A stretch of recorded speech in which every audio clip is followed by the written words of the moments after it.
Hello everyone, welcome back to my channel. तो आ गए हम एक और नई वीडियो के साथ, एक नए चैप्टर के साथ, बिजनेस ऑर्गेनाइजेशन का चैप्टर नंबर 4। अब अगर आप नए हैं तो मैं फिर से आपको बता दूं एक बार कि ये बिजनेस ऑर्गेनाइजेशन बीकॉम सेमेस्टर 1 में है। तो हमने चैप्टर 1, चैप्टर 2, चैप्टर 3 कर लिए हैं। और अगर आपने चैप्टर 1, 2, 3 की वीडियोस नहीं देखी हैं तो जाके देखो।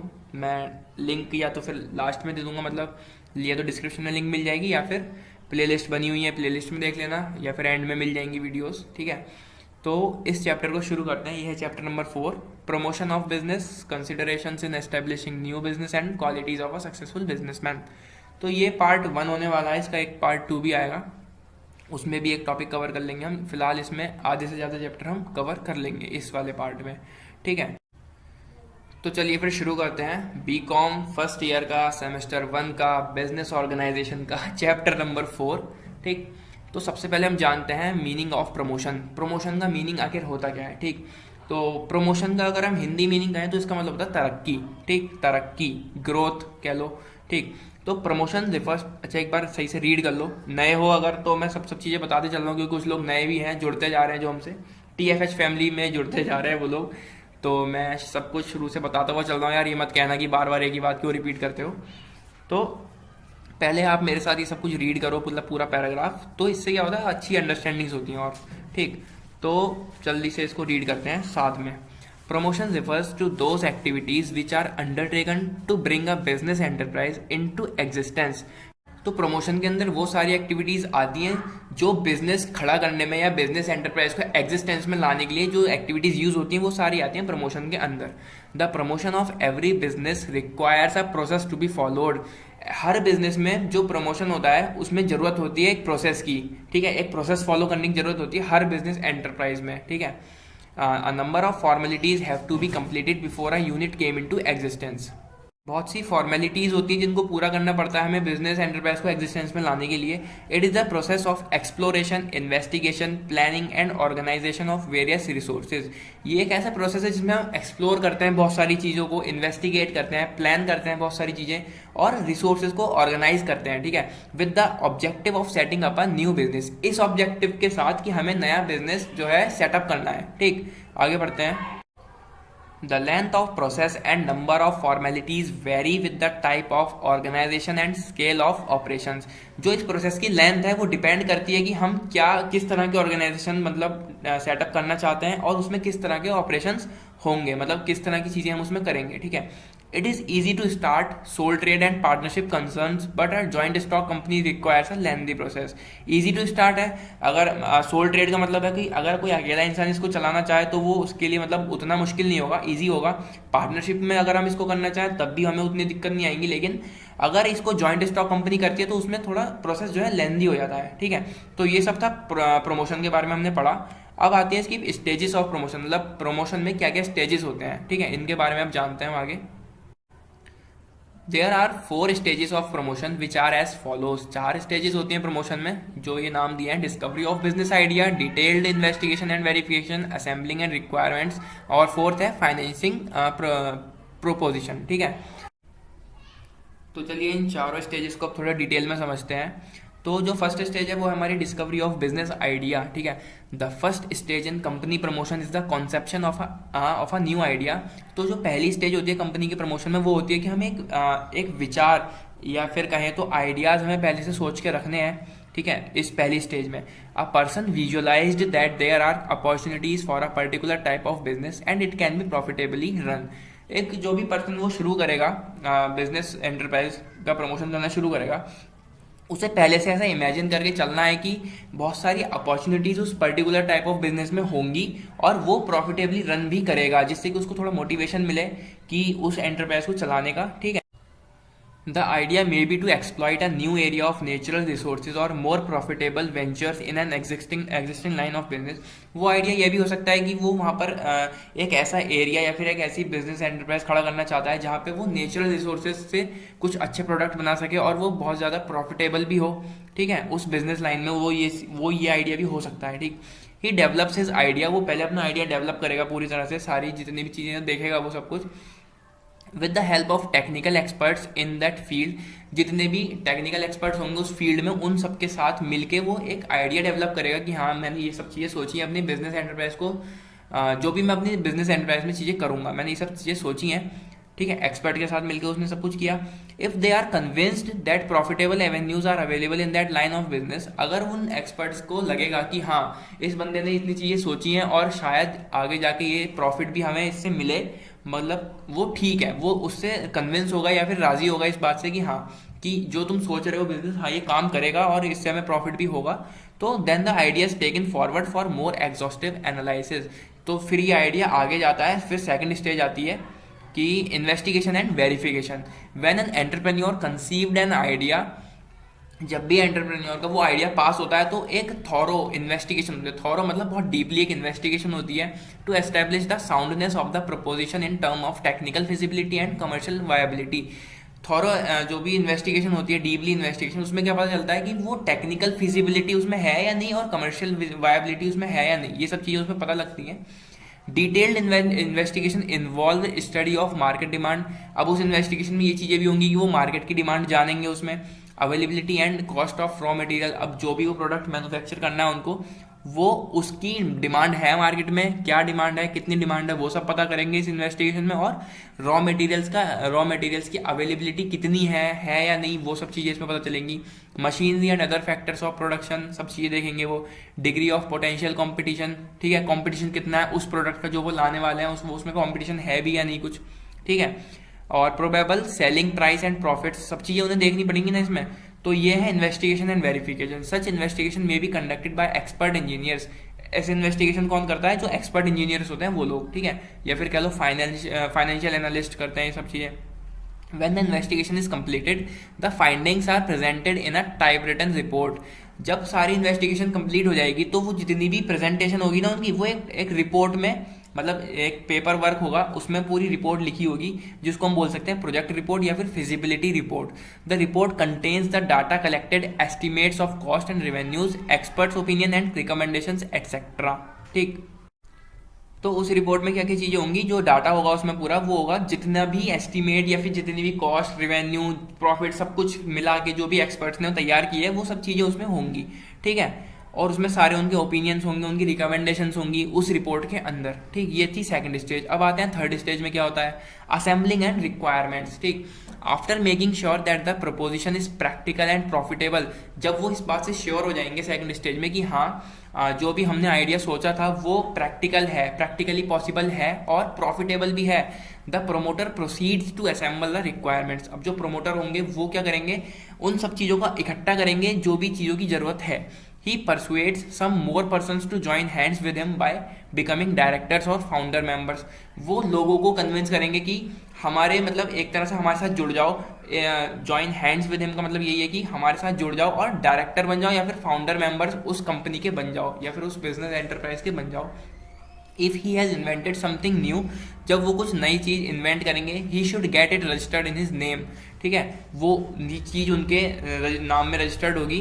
The promoter selects the factory site, जो प्रमोटर होंगे वो फैक्ट्री साइट सिलेक्ट करेंगे। Decides about plant and machinery, plant और मशीनरी के बारे में सब कुछ डिसाइड करेंगे वो। एंड कॉन्टैक्ट सप्लायर्स और रॉ मटेरियल्स, रॉ मटेरियल के जो सप्लायर्स होंगे उनसे कॉन्टैक्ट करेंगे। और ये सब चीज़ें होंगी उसमें थर्ड स्टेज में, असेंबलिंग द रिक्वायरमेंट्स में। He does not purchase all these because it involves huge sums of money. वो ये सब चीज़ें परचेज नहीं कर सकते क्योंकि बहुत सारी इसमें कॉस्ट जाएगी। Instead of going for outright purchase, he uses option methods. The contracts are finalised by paying option money and the ultimate purchase is done only when the company is incorporated. If the company fails to come up, the promoter only loses option money। ठीक, इसको समझते हैं। तो यहाँ है कि वो जो भी प्रमोटर होगा वो परचेस वो नहीं करेगा, सारे जो प्रोडक्ट वो बिजनेस एंटरप्राइज जो प्रोडक्ट मैन्युफैक्चर कर रही है वो प्रमोटर उसको परचेज नहीं करेगा सारे, क्योंकि वो उसकी बहुत ज़्यादा कॉस्ट हो जाएगी, ठीक। Instead of going for outright purchase, उस परचेज की तरफ जाने के अलावा वो ये करेगा कि वो ऑप्शन मेथड यूज करेगा। The contracts are finalised by paying option money. अब ऑप्शन मनी क्या होती है? ऑप्शन मनी होती है कि जब उसने कुछ, ये एक वो होती है डील, एक तरह से इसको डील समझो। इसने एक डील करी कि मैं आपसे ये प्रोडक्ट ले रहा हूँ, लेकिन अब वो एंटरप्राइज बिल्कुल नई नई है, कोई गारंटी नहीं है जो उसने प्रोडक्ट मैन्युफैक्चर किया है वो 100% अच्छा हो या फिर कैसा भी हो। मतलब ऑप्शन मनी का मतलब यह है कि वो उसको डील को कैंसिल कर सकता है कभी भी। पूरी कॉस्ट नहीं दी उसने, बस एक एक तरह से उसने डील कर ली कि अगर प्रोडक्ट अच्छा हुआ तो मैं रखूंगा और पेमेंट वगैरह करूंगा, अगर नहीं हुआ तो अपना प्रोडक्ट वापस ले लेना। ठीक है, तो ये थी ऑप्शन मनी और option method. The ultimate purchase is done only when the company is incorporated. Ultimate purchase वो तब करेगा जब कंपनी इनकॉर्पोरेटेड हो जाएगी, मतलब कि लीगली, हाँ लीगल ये सब पूरा हो जाएगा कि हाँ कंपनी अच्छी है, सब चीज़ें उसकी अच्छी हैं, टेस्टिंग वगैरह सब हो जाएंगी प्रोडक्ट्स की, उसके बाद वो फाइनल परचेज करेगा। ठीक, if the company fails to come up, अगर कंपनी फेल हुई उस चीज़ में, the promoter only loses option money. तो प्रोमोटर क्या खोएगा? सिर्फ ऑप्शन मनी। लेकिन अगर उसने सच में सब कुछ खरीद ली होती तो वो सारा पैसा अपना डूब जाता उसका और खो देता वो सब पैसा। इस उसमें वो सिर्फ अपना लॉस, अपनी ऑप्शन मनी खोएगा, जो कि एक थोड़ी बहुत मनी होगी, वो डील की तरह होगी। ठीक, थोड़ा बहुत पैसा उसका। ठीक, अब इसकी फोर्थ स्टेज आती है financing of proposition. At this stage financial plans are prepared with respect to capitalisation, capital structure, time and method of capital issue. इस स्टेज में क्या होता है? फाइनेंशियल प्लान्स प्रिपेयर होते हैं, कैपिटलाइजेशन देखते हैं, कैपिटल स्ट्रक्चर देखते हैं कैसा है, टाइम देखते हैं, ठीक है, कितने समय में क्या क्या चीज़ें हमें मैन्युफैक्चर करनी है और कितने समय में उसकी सेलिंग होनी है या फिर इंपोर्ट एक्सपोर्ट, सब चीज़ें वो देखते हैं। ठीक है, method of capital issue etcetera. The business preposition is presented to the public in the form of prospectus in order to persuade them that it deserve their financial support। अब ये सारी जब चीज़ें होती हैं तो एक पब्लिक के लिए एक प्रोस्पेक्टस जो है ये लोग लाते हैं in order to persuade them, मतलब एक रिटर्न फॉर्म में कह लो, डॉक्यूमेंट्स या फिर कुछ भी, किसी भी तरह समझ लो। तो वो चीज़ वो पब्लिक को दिखाते हैं और वो पब्लिक को इस तरह से दिखाते हैं कि हाँ पब्लिक उसमें इंटरेस्ट ले कि हाँ ये कंपनी जो है डिजर्व करती है हमारा सपोर्ट, फाइनेंशियल सपोर्ट। अब जैसे इन्वेस्टर्स होते हैं, स्टॉक्स खरीदते हैं वो कंपनी के, ठीक है, तो ये अपनी रिपोर्ट प्रेजेंट करते हैं उनके सामने, ये दिखाने के लिए कि हम डिजर्व करते हैं आपका सपोर्ट, फाइनेंशियल सपोर्ट। ठीक, फिर क्या होता है, जो बहुत सारे स्टॉक ब्रोकर्स होते हैं, स्टॉक एक्सचेंज कंपनीज होती हैं, अथॉरिटीज होती हैं या फिर इन्वेस्टर्स होते हैं, वो उनके स्टॉक खरीदते हैं और फाइनेंशियली सपोर्ट करते हैं और इसी तरह से वो कंपनी धीरे धीरे ग्रो करने लगती है। Agreements are made with the underwriters, stock brokers, stock exchange authorities etcetera. फिर यहाँ से क्या होता है, जब उनको फाइनेंशियल सपोर्ट मिलता है उस एंटरप्राइज को, फिर वो धीरे धीरे धीरे ग्रो करने लगती है। तो ये थी 4 स्टेजेस प्रमोशन की। ठीक है, स्टेजेस ऑफ प्रमोशन हमने 4 स्टेजेस भी पढ़ ली हैं सही से। बाकी अगला टॉपिक जो आता है इसमें कंसिडरेशंस इन एस्टेब्लिशिंग न्यू बिजनेस। ठीक है, क्या क्या चीज़ें हमें ध्यान में रखनी है जब हम कोई न्यू बिजनेस एस्टेब्लिश करने जा रहे हैं तो। ठीक, तो इसके बारे में पढ़ते हैं अब। इसका फर्स्ट पॉइंट रीड करते हैं, selection of line of business. The first procedural decision involved in setting up a new enterprise is to select the nature and type of business. While selecting the line of business a number of criteria और factors must be kept in view. तो जो पहला है decision इनका आता है, पहला प्रोसीडरल decision जो आता है उसमें आता है कि ये नई एंटरप्राइज को setting up new enterprise to select था, उसका नेचर कैसा होगा और किस तरह का वो बिजनेस होगा, ये सब चीज़ें वो उसमें पहले से सोच के रखें या फिर डिसाइड करके रखें। ठीक है, while selecting the line of business, जब हम बिजनेस की लाइन सिलेक्ट करते हैं तो उसमें बहुत सारे क्राइटेरियाज होते हैं, बहुत सारे फैक्टर्स होते हैं जिनको हम ध्यान में रखना चाहिए।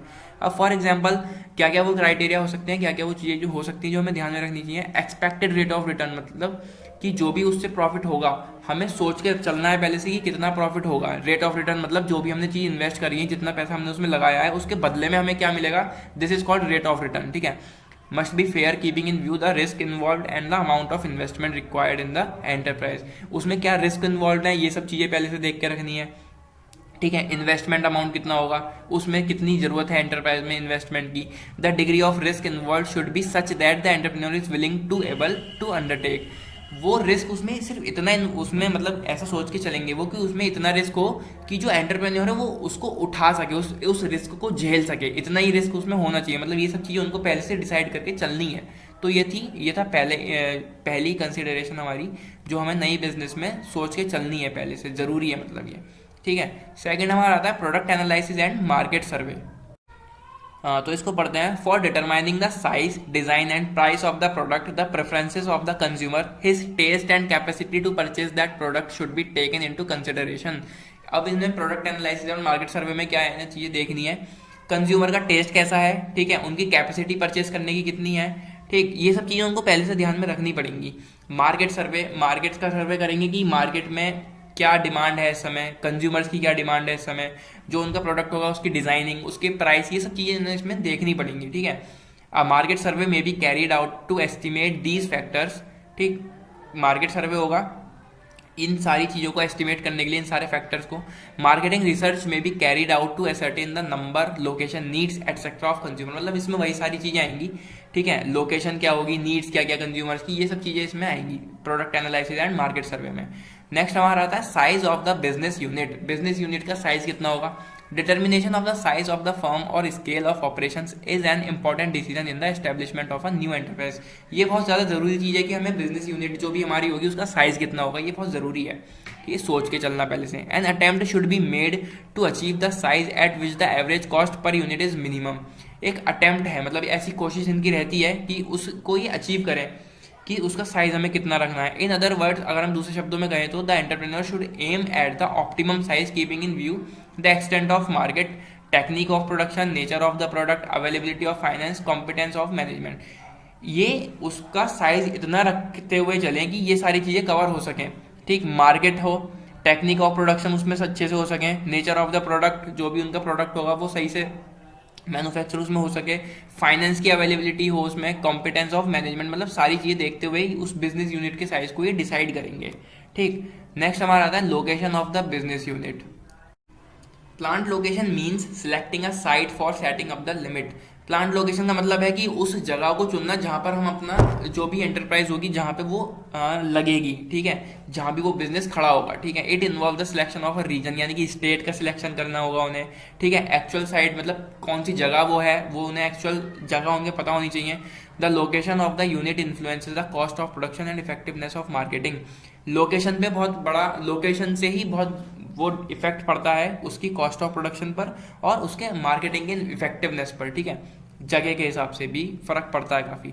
It is very difficult to change the place once the unit has been set up. एक बार अगर वो यूनिट लग गई प्रोडक्शन की तो उसको चेंज करना उतना आसान नहीं होता, मतलब काफी मुश्किल काम होता है वो भी। The availability of raw materials and nearness to the market are some of the important factors. ऐसी जगह पर यूनिट को एस्टेब्लिश करना जहां पर रॉ मटेरियल्स आसानी से मिल रहा है और मार्केट भी वहां पे है, ठीक है, तो वो जगह सही है, उन्हें लोकेशन पूरी देखनी पड़ेगी सब कुछ, ठीक है। The market are some of the important factors to be considered before deciding the unit location. Market और रॉ मटेरियल्स की अवेलेबिलिटी, ये सब चीजें उन्हें पहले से देखनी पड़ेंगी। Generally the unit should be near the raw materials and markets for finished goods. जो यूनिट है वहाँ वो रॉ मटेरियल्स के पास हो, जहाँ रॉ मटेरियल्स हमें इजीली अवेलेबल हो जाए, वो यूनिट ऐसी जगह पर हो और मार्केट भी पास हो जहाँ पर हम सारा अपना प्रोडक्ट बेच सकें, ठीक। If both the factors are not available at one place, अगर दोनों चीजें हमें एक जगह पर नहीं मिल रही, then the unit should be near either of the two. This will help in reducing cost of production. The availability of energy has also become an important factor in deciding the location of a plant. अगर वो दोनों चीजें हमें एक जगह पर नहीं मिल रही तो उस यूनिट को उन दोनों चीज़ों के पास ले जाओ। अगर हमारी यूनिट के पास वो दोनों चीज़ें नहीं है तो उन दो यूनिट के पास, उन दो चीज़ों के पास हम अपनी यूनिट को ले जाकर एस्टेब्लिश करें, ठीक। This will help in reducing cost of production. इससे क्या होगा, जो प्रोडक्शन की कॉस्ट होगी वो कम होगी और availability of energy has also become. अब उस पूरे प्लांट को चलाने के लिए बिजली वगैरह भी चाहिए होगी, ठीक है, तो ये सब चीज़ें भी बहुत ज़रूरी हैं, तो हमें लोकेशन पर भी उतना ध्यान देना पड़ेगा सारी चीज़ों को देखते हुए। साथ में लोकेशन, बिजनेस यूनिट की लोकेशन पर भी उतना ही हमें ध्यान देना होगा, ठीक। तो नेक्स्ट पॉइंट और इसका आखिरी पॉइंट हमारा आता है plant layout. The plant layout is an arrangement of machines and equipments in the factory. Plant layout का मतलब है जितनी भी मशीन्स होंगी, जितने भी इक्विपमेंट्स होंगे, उन सब का अरेंजमेंट, ठीक है। It is the setting up of required physical facilities in the factory. Setting up करना मतलब सब चीज़ों को सही से लगाना। फिजिकल फैसिलिटीज फैक्ट्री में ये प्रोवाइड करेंगी, कौन, मशीन्स और जितने भी इक्विपमेंट्स होंगे वो सब। Plant layout aims at minimum material handling, facilitating manufacturing process. Manufacturing इससे होगी मशीन्स वगैरह से, and effective use of various physical facilities. Effectively हम उन सब चीज़ों को यूज़ कर पाएंगे। It involves engineering, architecture and business administration. इसमें किस किस चीज़ की जरूरत होगी, इंजीनियर्स की, आर्किटेक्चर होंगे, बिजनेस एडमिनिस्ट्रेशन होंगे। A systematic plant layout provides for the effective utilisation of man, materials and machine.